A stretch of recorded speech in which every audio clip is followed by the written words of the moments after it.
Assalamualaikum warahmatullahi wabarakatuh. Salam sejahtera untuk kita semua, sahabat.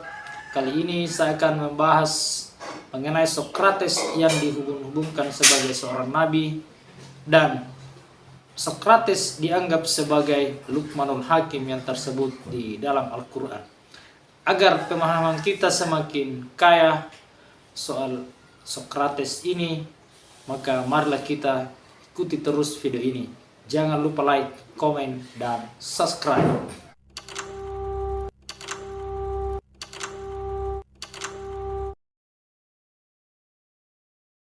Sokrates lahir di Athena pada tahun 470 sebelum Masehi dan meninggal juga di Athena pada tahun 399 sebelum Masehi pada usia sekitar 70 atau 71 tahun.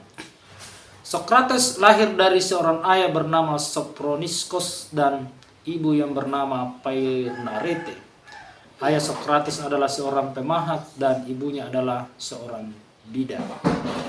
Karena Sokrates adalah keluarga yang kaya sehingga mendapatkan pendidikan yang memadai, yang kemudian bekerja pada militer Athena. Namun dia tidak tertarik dengan pekerjaan itu. Dia pula tidak tertarik pada politik, namun dia tertarik pada filsafat.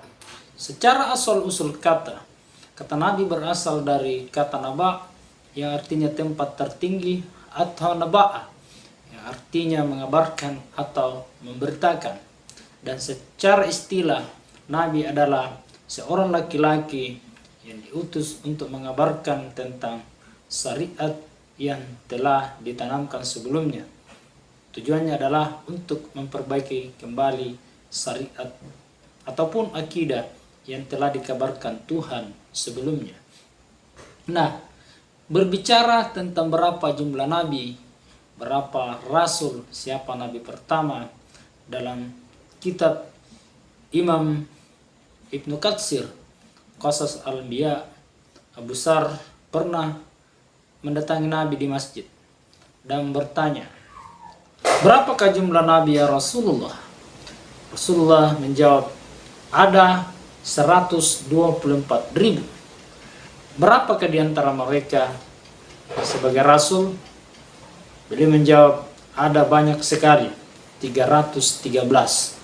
Lalu siapakah di antara mereka yang paling pertama diutus?"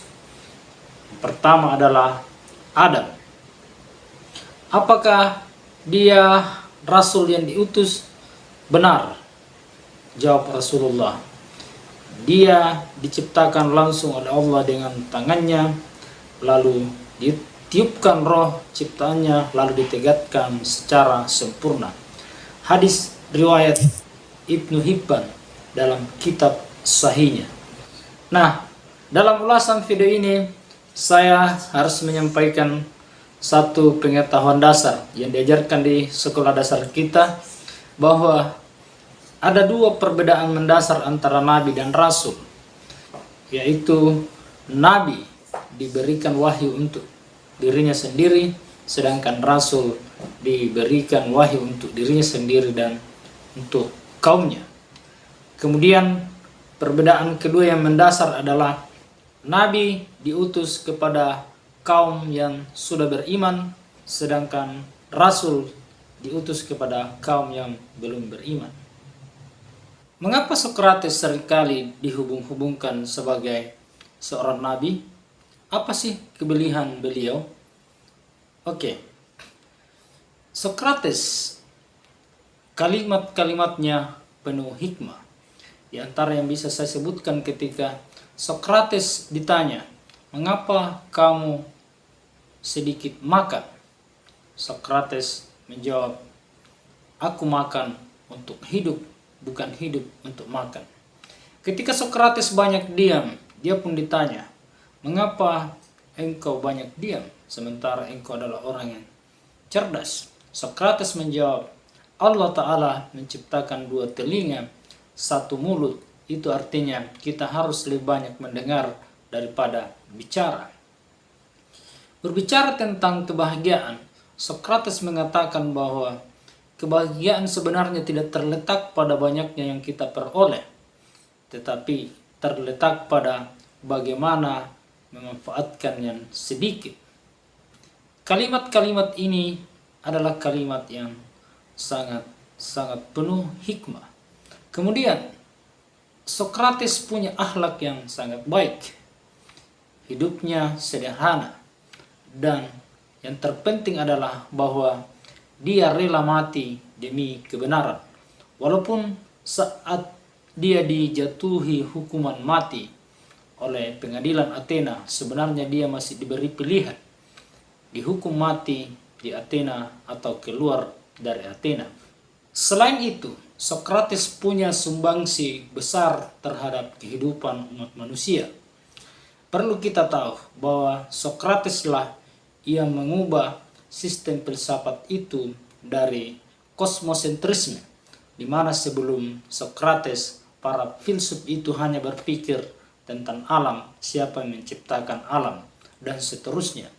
Tidak berpikir tentang antroposentrisme, tidak berpikir tentang bagaimana hakikat kehidupan itu, bagaimana manusia seharusnya hidup yang baik. Dan yang terakhir yang sangat penting dari Sokrates adalah bahwa dia menolak kehadiran dewa-dewa. Dia mengatakan bahwa Tuhan itu Maha Esa. Dari ulasan di atas, apakah kita sudah bisa menyimpulkan bahwa Sokrates itu adalah seorang nabi? Sebelum kita sampai ke arah itu, ada dua hal yang mesti kita ketahui, bahwa yang terkait erat dengan kenabian itu adalah mukjizat. Pertanyaannya adalah, apakah Sokrates punya mukjizat? Kalau kita beranggapan bahwa kemampuan Sokrates dalam menjawab pertanyaan dengan penuh hikmah adalah sebuah mukjizat, berarti peluang Sokrates itu lebih tepat disebut sebagai nabi. Karena selain itu, di dalam Al-Quran surat Yunus ayat 47 pula dijelaskan bahwa Allah Ta'ala mengutus nabi pada setiap umat, dan ketika nabi itu sudah datang, maka diberlakukanlah hukum yang adil dan tidak akan ada yang tersolim. Tetapi apakah benar Sokrates adalah nabi atau bukan? Sebenarnya kita tidak wajib untuk mengetahuinya, karena di dalam Islam yang wajib kita ketahui hanya 25 nabi. Ini mulai dari Adam, Idris, Nuh, Hud, Saleh sampai kepada Nabi Muhammad SAW.